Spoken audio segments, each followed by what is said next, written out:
Assalamualaikum warahmatullahi wabarakatuh. Selamat mengikuti sesi ke-10 ya rekan-rekan mahasiswa. Baik, sesi ke-10 ini saya akan ngebahas lanjutan dari distribusi peluang. Jadi sesi ke-9 kemarin jangan sampai dilupakan ya, biar kita bisa lanjut lagi ke sesi ke-10 ini, lanjutan distribusi peluang. Baik, materi kuliah yang akan kita bahas pertama perbedaan variabel acak diskrit dan variabel acak kontinu. Terus yang kedua ruang sampel diskrit dan ruang sampel kontinu. Yang ketiga distribusi peluang kontinu. Buku acuan hampir sama seperti biasanya. Saya tetap memakai Prof. Sugiarto, Prof. Sugiono, Prof. Sanusi, dan Yusya Sumiati dengan beberapa referensi-referensi lainnya ya, baik itu online maupun karya-karya ilmiah online. Terus kita masuk ke sesi bagian pertama ya di sesi ke-10 ini, tentang perbedaan variabel acak diskrit dan kontinu. Kemarin kita udah ngebahas variabel acak. Variabel acak ini punya dua hal ya kalau kita ngebahas tentang distribusi peluang. Pertama, variabel acak diskrit dan variabel acak kontinu. Variabel acak diskrit itu apa? Variabel dari ruang sampel diskrit yang angkanya merupakan bilangan asli atau bulat dan terukur. Jadi kita ngambil contoh seperti ini. Misalnya ada nomor mata dadu, kita lempar tadi sama angka ya yang biasa kita ambil contoh. Nah, nomor mata dadu 1, 2, 3, 4, 5, 6. Semua peluang-peluang munculnya ruang titik sampel ini ya ini adalah bilangan asli atau bilangan bulat. Nah, selain itu misalnya kita ambil contoh peluang menendang bola ke gawang. Ya cuma dua kemungkinan. Gol itu diberikan angka 1, tidak gol diberikan angka 2. Jadi terukur ya atau bilangan asli bulat. Kalau kita ngebandingkan dengan variabel acak kontinu, variabel acak kontinu itu apa? Variabel ruang sampel kontinu yang bilangannya real dan atau tidak terbatas. Jadi kalau bilangan real itu biasanya saya nanti habis ini ngebahas perbedaan ya, diskrit dan kontinu gitu ya. Nah, kalau kontinu itu lebih ke exact value, nilai yang tepat gitu ya. Jadi misalnya gini, berat masing-masing binatang di kebun binatang gitu ya. Jadi ada 2,143 kilo, 5,6 kilo, 10,25 kilo dan lain-lain. Jadi angkanya itu persis sekaligus dengan angka belakangnya gitu. Itu biasanya yang disebut angka kontinu gitu ya. Jadi kalau variabel acak diskrit itu bilangan asli atau bilangan bulat, nah kalau variabel acak kontinu itu bilangannya real, bilangan real. Atau biasanya kalau disebut di angka kontinu itu biasanya disebut bilangan infinite ya, terbatas ya, atau bilangan yang real, exact value saya disebutnya. Nah, ini perbedaan variabel acak diskrit dan kontinu. Nah, kalau bilangan variabel acak diskrit itu terukur. Contoh 10 buah, 30 orang dan lain-lainnya. Nah, kalau kontinu biasa disebut juga infinite atau tak terhingga. Misalnya berat masing-masing binatang tadi yang saya sebut 1,84 kilo, 3,5 kilo, 5 kilogram dan lain-lainnya. Nah, selain itu contoh lagi helai kain ya. Helai kain kita bisa nyebut 1 meter 20 cm dan lain-lainnya gitu. Itulah bedanya diskrit sama kontinu untuk kait angkanya. Selain itu diskrit itu close value atau rounded ya, itu bilangan bulat. Kalau rounded artinya itu bilangan bulat. Contoh angkanya 1, 2, 3, 4 dan seterusnya. Nah, kalau kontinu itu exact value. Jadi saya tadi sempat bilang ya angkanya tepat gitu ya. Jadi kalau misalnya usia 28 tahun, 2 bulan, 30 hari, 1 jam misalnya. Nah, itu kan sangat tepat gitu ya angkanya, nggak bulat kayak diskrit. Nah, selain itu kalau diskrit itu tidak ada interval dan nilai peluang memiliki titik sampel yang memiliki kesempatan yang sama masing-masing 1. Nah, kalau kontinu itu ada jaraknya, ada intervalnya gitu ya. Nah, jadi kayak tadi berat masing-masing binatang di Ragunan ada 1,84 kilo, 2,5 kilo, 3,5 kilo dan seterusnya. Inilah perbedaan dari variabel acak diskrit dan variabel acak kontinu. Oke, selanjutnya perbedaan variabel acak dan diskrit dan kontinu. Kita masuk ya. Saya minta teman-teman sendiri pahamin ya. Dari 5 pernyataan ini, yang mana yang masuk ke variabel diskrit, yang mana yang masuk ke variabel kontinu. Nomor 1, jumlah kecelakaan per minggu. Menurut teman-teman apa ini? Masuk variabel acak apa nih? Terus yang kedua, jumlah anak dalam satu keluarga. Itu masukkah diskrit kah atau kontinu kah? Nah, yang ketiga, panjang beberapa helai kain. Terus yang keempat, banyak pemunculan sisi muka dalam pelemparan sebuah koin. Terus yang kelima, berat badan kelompok siswa.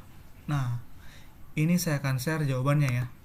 Oke, jadi jumlah kecelakaan per minggu itu masuk ke diskrit karena bilangan bulat.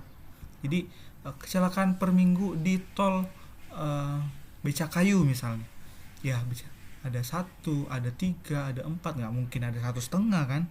Nah, seperti itu. Jadi jumlah kecelakaan per minggu itu dihitungnya bulat, jadi disebut diskrit. Terus yang kedua, jumlah anak dalam suatu keluarga. Ya anak ya 1, 2, 3, 4, nggak mungkin 1,05, nggak mungkin 2,2 dan lain-lainnya. Jadi angkanya bulat. Terus panjang beberapa helai kain. Nah, ini panjang kan nggak cuma 1 meter, 2 meter, tapi ada 1 meter 25 cm dan lain-lain. Jadi nggak bulat, nggak kayak jumlah kecelakaan per minggu dan jumlah anak. Terus selanjutnya, banyak pemunculan sisi muka dalam pelemparan sebuah koin. Ya pasti, angkanya pasti gitu. Jadi angka itu 1 misalnya, gambar itu 2. Nah, beda dengan tadi kalau kita bandingin panjang kain ya. Kalau panjang kain ya selain 1 meter dan 2 meter, ada 1 meter 20 cm, 1 meter 30 cm dan lain-lainnya. Itulah sedikit perbedaan antara diskrit dan kontinu. Mungkin teman-teman sendiri bisa juga mencari contoh-contoh lain ya. Terus selanjutnya, berat badan kelompok siswa. Ini kontinu karena berat badan itu nggak fix nih, kayak 76 kilo. Nah, 76 kilo ada lanjutnya lagi 76 kilo 6 gram gitu. Jadi nggak bulat kayak tadi jumlah anak. Ya jumlah anak cuma 1, 2, 3. Nggak ada 1,5, nggak ada 2,5, nggak ada 3,5. Nah, seperti itu perbedaan variabel acak dan variabel kontinu. Nah, selanjutnya ruang sampel variabel acak diskrit dan variabel acak kontinu. Rekan-rekan mahasiswa ingat lagi apa itu ruang sampel. Ruang sampel itu adalah himpunan atau kumpulan kemungkinan titik sampel atau unit yang akan muncul dalam suatu percobaan. Nah, kita masuk nih. Nah, kalau di sini kita ngebahas ruang sampel variabel diskrit. Apa itu ruang sampel variabel diskrit? Ruang sampel yang mengandung titik yang berhingga atau sederetan anggota yang banyaknya sebanyak bilangan bulat. Jadi yang ada batasnya, ada limitnya, yang berhingga. Contohnya 1, 2, 3, 4, 5, 6. Ini contoh misalnya dadu ya. 1, 2, jadi nggak mungkin kan ada 1/1,2 di bilangan dadu, ada cuman angkanya bulat-bulat seperti ini. Nah, yang kedua, ruang sampel variabel kontinu. Apa itu? Ruang sampel yang mengandung titik yang tak berhingga, banyaknya sebanyak titik pada sepotong garis. Nah, kayak saya ambil contoh penggaris. Ini 0, 1, 2, 3. Nggak mungkin cuman 1 cm, ada 1 cm berapa mili, 2 cm berapa 0,5 mili dan seterusnya. Jadi inilah perbedaan dari awal kita ngebahas tentang variabel acak diskrit dan variabel acak kontinu sampai ruang sampelnya. Kita ngebahas tentang perbedaan diskrit dan kontinu. Oke. Lanjut lagi contoh lainnya. Lamanya waktu pertandingan futsal merupakan variabel acak apa? Nah, kita tahu lama waktu itu tidak bulat gitu ya. Kita 1 jam 40 menit, 1 jam 5 menit dan lain-lainnya. Nah, contoh kedua, jumlah kecelakaan di kota Jakarta merupakan variabel acak apa? Ya tadi hampir sama tadi pertanyaan sebelumnya di contoh variabel acak diskrit dan variabel acak kontinu. Ya 1 kejadian, 2 kejadian, 3 kejadian, 4 kejadian, 5 kejadian misalnya. Atau 25 kejadian. Nggak mungkin angkanya 25,5 kejadian. karena ini angka bulat untuk jumlah kecelakaan, karena angkanya adalah bulat. Terus kita masuk ke distribusi peluangnya. Kemarin kita udah ngebahas distribusi peluang discrete, berarti kan bilangan-bilangannya itu bulat kalau yang kemarin. Nah, kalau distribusi peluang continue itu distribusi peluangnya angkanya real gitu ya, real kayak tadi 2,5 kilo, 2 jam 45 menit dan terusnya, tergantung contohnya. Oke, kita masuk ke distribusi peluang continue. Distribusi peluang continue itu apa? Fungsi padat peluang variabel acak continue yang didefinisikan di atas himpunan semua bilangan yang tak terhingga atau real atau bilangan bulat. Nah, di definisi lain, variabel acak yang dapat memperoleh semua nilai pada skala kontinu yang ruang sampelnya mengandung titik sampel yang tak terhingga banyaknya. Jadi distribusi peluang dengan angka yang tak terhingga tadi angkanya kan kita sudah bahas tentang variabel kontinu. Nah, distribusi peluang kontinu ini akan dibahas lebih banyak pada distribusi peluang normal ya. Kita lanjut ke distribusi peluang normal. Nah, distribusi peluang normal itu apa? Distribusi yang paling banyak digunakan sebagai model bagi data real sebagai bidang yang meliputi karakteristik fisik makhluk hidup, berat, tinggi badan manusia, hewan, dan lain-lain. Nah, kalau teman-teman nanti tes skripsinya tentang datanya yang sekunder, itu akan banyak ngebahas tentang uji normalitas. Nah, salah satunya adalah kita harus ngebahas tentang distribusi peluang normal. Nah, kita akan menguji normalitas, namanya uji normalitas. Nah, untuk itu ada dua alasan mengapa distribusi normal menjadi distribusi paling penting. Yang pertama, terjadi secara alamiah. Ya, alamiah. Jadi angkanya tadi real gitu ya.